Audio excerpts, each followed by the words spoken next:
Hey everybody, this is Alan Devlin, anchor here with Atlanta News First, talking to you guys and walking you through your Friday evening top stories here in the metro and across the country and across the world. There's a lot of things going on right now. I'm going to jump right into it today with probably something you guys have all heard of. It kind of broke earlier today.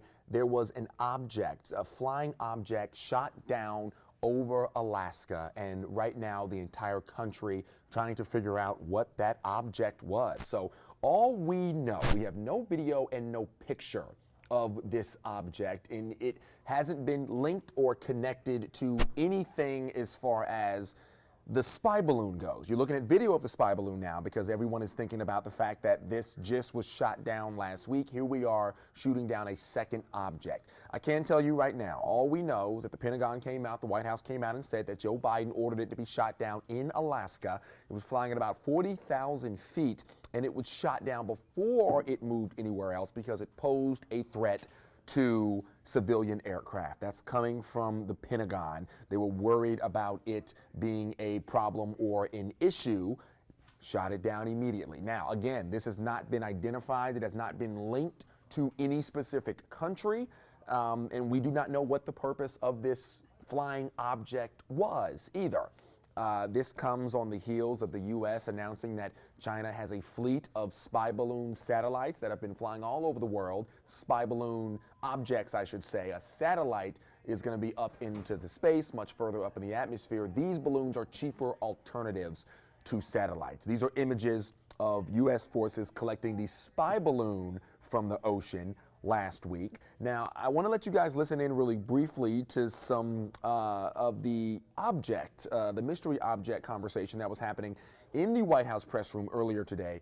Here, take a listen to what spokesmen from the White House and the Pentagon had to say about why they shot down this object, and what comes next, and how they're working to figure out where it even came from. We don't have any information that would confirm a stated purpose for this object. We do expect to be able to recover the debris since it fell not only within our territorial space, but on what we believe is frozen water. So a recovery effort will be made, and we're hopeful that it'll be successful, and then we can learn a little bit more about it. So you just heard it there, you know, kind of everything I just said. They haven't really updated us yet on exactly what this thing is. They said it's about the size of a small car. And again, 40,000 feet, so much lower than the spy balloon. The spy balloon was at about 60,000 feet, which is much higher than commercial airliners fly in American airspace. If this is another instance of China doing some sort of unauthorized surveillance of American airspace, then it is going to further escalate the tensions between us and China. But again, that is just speculation at this point. No one has confirmed where this thing came from. I'm sure in the days to come, as they gather that from China, from the frozen waters over Alaska, we'll have more information. Second thing I want to jump into here is a story out of Fulton County. A Fulton County detention officer has been arrested for attacking an inmate while on the job. So Sheriff Pat Labat came out and announced that Reynard Trotman has been charged with this attack. He says that there was a verbal altercation inside the county jail, I should say, and then that turned into a physical altercation between Trotman and this inmate. Trotman right now, he was arrested yesterday. He remains in jail, and we are working to learn more information about those charges at this time. But the sheriff did come out and say this is not the standard at which they hold their deputies, and that this deputy specifically will be treated just like anyone else who breaks the law. The third story I want to walk into really briefly, and I apologize for that. I had up the wrong information on the screen there for you. Now you can see the detention center. This was supposed to be up on the bottom of the screen for the last story. Third story I want to talk to you guys about is one we've been following for a while. A daycare worker was arrested and charged with abuse, but she has been arrested again after the police found that there were 17 other instances of the same type of child abuse going on inside her daycare. That's what the police are saying tonight. This is that woman, Galida Lipsky. She was originally arrested a while ago, about a week ago, last week, over one or a couple of counts of child abuse. As the investigation went on, she got out of jail. She placed bond. They went to her house, pulled surveillance video of the last 7 days leading up to that specific incident, and found 17 other incidents where she was abusing children. According to the deputies, there were strikes to the body, the face, the head, and that is why she was arrested and charged once again. This time, the accounts stacking up. It's not just the single instance that we've told you about, 17 other instances. Just in that 7-day period from the video that they had from her own home surveillance system. Again, that is Galida Lipsky. That's a story we're continuing to follow right here on ANF Plus, on TV, of course, WANF and Peachtree TV. When we get more information about that, we'll be sure to let you know. The next two stories are a little bit more lighthearted. So we're going to end this week, in this Friday, in this stream here with some decently good news. The first one is one of my favorites here today, which is the story of a rescue down in Douglas County. And it was a dog that was actually saved by firefighters down there in Douglas County. And the dog got to reunite with those firefighters now about a month after that dog was saved. I want to see if I can play this here. I'm going to go ahead and see if I can cue this video up really quickly. This is Madeline Montgomery, but it looks like our video isn't going to work here, guys, for some reason. I'm not sure why it's not starting, but we're not going to worry about that. I'll just kind of break it down for you really quickly. I wish we had the video. It's a very, very cute story. Nyla the dog was inside a home that was on fire. The firefighters showed up. The family that got out of the house said, "Our dog's inside, our dog's inside." And so the firefighters, without thinking, rushed directly into that house and were able to save this cute little female pit bull, super cute. And a month later, after that initial rescue, the dog met the firefighters at the fire station, and now they're all friends. And of course, the dog is okay, and the family was unscathed in this instance. Another instant, I should say, of firefighters just going above and beyond to do their job and save every man, woman, child, and dog in any instance without even giving it a second thought. Valentine's Day coming up on Tuesday, so I know it's going to be a busy weekend for a lot of you guys out there, a busy early start to next week. And there is a sheriff's office, I should say, that is doing a pretty interesting component to their Valentine's Day month here. So this is going down in Rockdale County. They are asking anybody with an ex who has an outstanding warrant with the Rockdale County Sheriff's Office to turn them in. And the gist of this is, you know, they said it's a wonderful, luxurious Valentine's Day accommodation, and they're talking about the jail. It comes with silver-lined free bracelets, handcuffs, a chauffeured ride, free transportation, which would be them riding in the back of the deputy's car. It's funny. It is something we see a lot of the time out of these law enforcement agencies around this time of year. They look for these kind of witty ways to hopefully get some more of their outstanding warrants turned in and handled. Rockdale, if you guys do get any exes that happen to turn in their I guess their exes themselves, you get any of these men or women who turn in their exes with warrants, let us at Atlanta News First here know, because that's a funny story that kind of writes itself.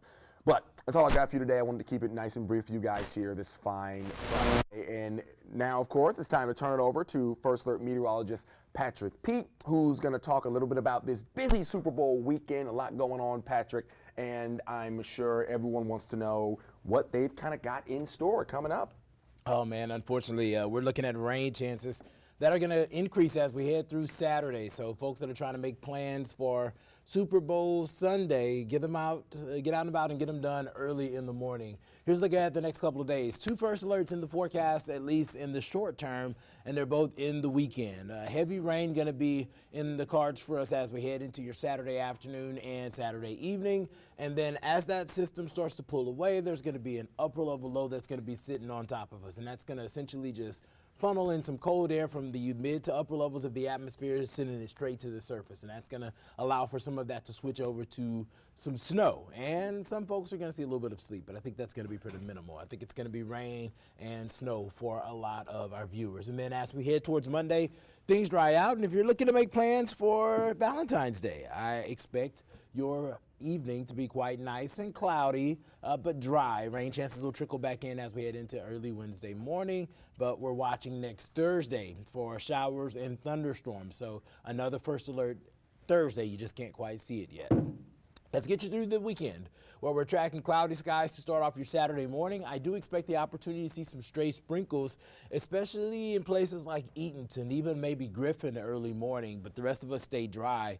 You can watch how this rain starts to lift northward as we head into the afternoon, starting to overspread the I-20 corridor, and then by 4 or 5 o'clock, everybody's getting some rain, and some of that rain is going to be moderate to heavy. Thankfully, we're not looking at a severe weather risk with this, but the rain's going to be coming down. It's going to be a bit nasty. We're calling it a bit of a super soaker as we head into Saturday evening. So hour by hour breakdown of your Saturday. It's going to be a chilly day. Listen, we've spent the last couple of days either in the 60s or 70s. That has been our forecast for most of this week. And we're only going to get into the low 50s tomorrow, and that's only going to be for a couple of hours. So a big time temperature swing, at least about 15 degrees or so in comparison to the last week. And then we're watching those rain chances increase as we head into the second half of the day. So I think that if you have errands to run 8, 9, 10, even 11, you're going to be okay the further north you are. But once we get closer to lunchtime, that's whenever that rain really becomes a big part of your day, and it's just going to get nasty from there. And then in comes the cold air. And something of note on this map, normally whenever we see cold air moving into our area, or in general in the United States, in any part of the country, you normally see those numbers get colder from north to south or from northwest to southeast. Well, with this situation, we're actually not looking at an air mass moving in from the north or from the northwest. We're looking at air coming from the upper levels of the atmosphere down to the surface, and that's going to be what cools us. So what we're going to expect is this to be a quick change over to some snow early morning. It's going to be a very wet snow, and if you look at the surface temperatures, they're going to be mid to upper 30s. This is the actual temperature that we're going to measure in the atmosphere.